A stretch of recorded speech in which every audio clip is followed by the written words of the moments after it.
Greetings, my movie geeks. I was working my day job, humming the tune to Tales from the Crypt. I suddenly remembered that there was a kids' cartoon based on the HBO series and films.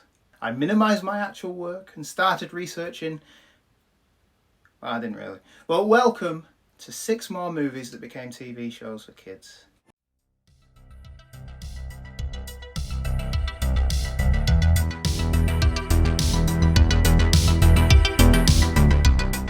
Please remember to like, share, subscribe and ring that bell to be notified every time we upload a video. Share it to a friend as well. Titled Tales from the Crypt Keeper, it basically used the same format as the films and the HBO series, but it had a younger audience in mind. Based more on the HBO series, recasting John Cassier as the Keeper, it does have elements from the original comic books. It introduced characters of the Old Witch and the Vault Keeper as foils for the Crypt Keeper. These 3 were the main storytellers from the EC comics: the Tales from the Crypt, the Vault of Horror and the Haunt of Fear. I'm not too sure why I didn't remember it for part 1 of these videos, especially as Tales from the Crypt has been mentioned in quite a few conversations I've had recently. But it spurred me on to undertake some more research and find, for your scrutiny, more TV shows for kids based on movies for adults. Tales from the Crypt Keeper.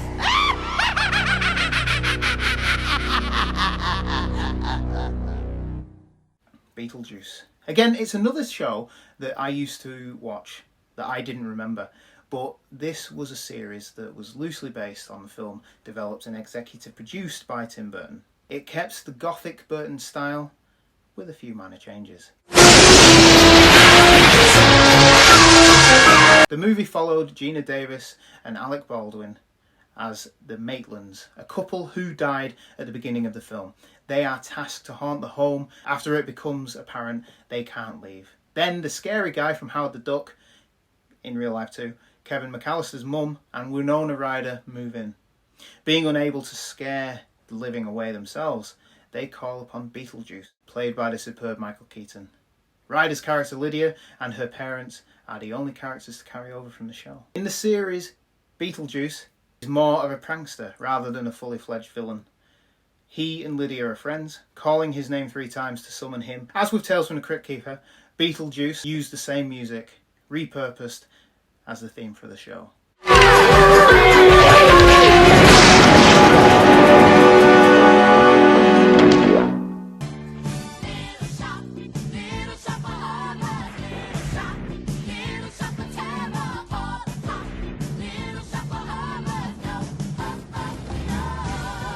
Shop of Horrors.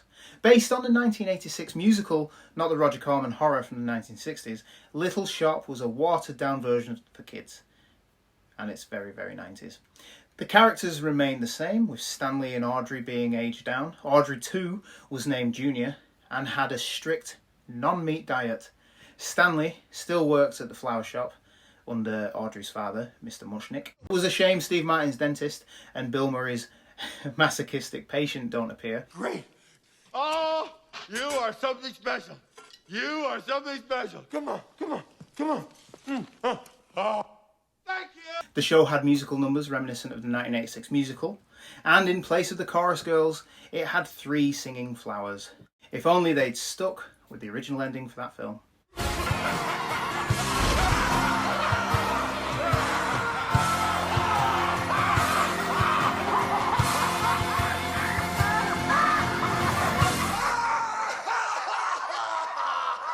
Teen Wolf.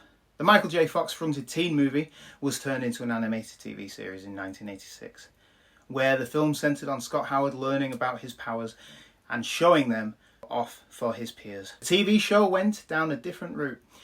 It was more about keeping the werewolf side of their lives secret, while still trying to fit in with the other people. Although a lot of the characters from the film are carried over, there are differences too. A little sister for Scott, Lupe, who is too young to know if she can change, is added, as well as his Transylvanian immigrant grandparents who now live with him. Morning, Scotty. It's fun being different if you have a healthy attitude. I'll be honest, I never saw this series, and it only ran for 21 episodes, but I hear the MTV show was entertaining.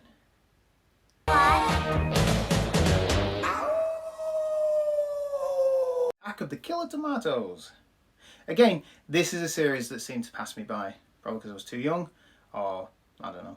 I'm pretty sure I saw it on a Saturday or Sunday morning on Channel 4. I could be wrong. I'm not wrong, but I could be. The series stays in continuity with the 1978 film Attack of the Killer Tomatoes. It follows on from the Great Tomato War. However, it was more in common with its sequel, The Return of the Killer Tomatoes. Featuring the character Dr. Putrid T. Gangrene, an angry scientist, not mad. He is played by John Astin in both the films and the series. The series followed the exploits of Gangrene as he attempted to take over the world using various tomato creatures. Unlike many shows where the villain continuously tries to take over the world, this show evolved to a point where Gangrene had won, but the tomatoes decided to overthrow him. As with many shows like this, it only lasted for about 21 episodes, but if you are so interested, there are 4 movies in this series.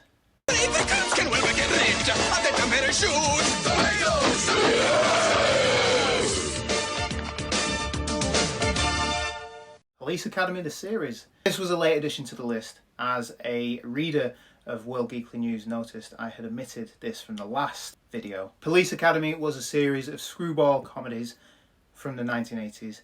It started with Steve Guttenberg and centred around a bunch of underdogs who struggle to prove themselves as police officers. The series was set between films 4 and 5 and followed the characters from the film. Like Attack of the Killer Tomatoes, it was canon to the movies. It ran for 65 episodes over the course of a year in 1988 to 1989. It added a recurring cast of villains, including Kingpin, who seemed to be based closely on the Marvel Comics villain of the same name. As with most kids shows, there were tie-in toy merchandise. The main difference between the films and the show was the addition of talking animals, which you could probably see happen in the films anyway. The animals were added to make the show more kid-friendly and to be paired up with the human characters in the toy sets. Get 2 for 1. Police Academy! Hey, somebody forgot to dot the I. I'll fix it. Police Academy, the series. Hooray! Are there any other TV shows I've missed? Should there be a 3rd installment of these videos just listing cartoons based on movies? Should we just search the vault for old cartoons and reminisce about them? Done that with my wife a few times. Let me know in the comments below, and let me know if you enjoyed this video. Please like, share, subscribe, and ring that bell to be notified every time we release a video. I'm Nate the Ultimate Movie Geek. Thanks for watching.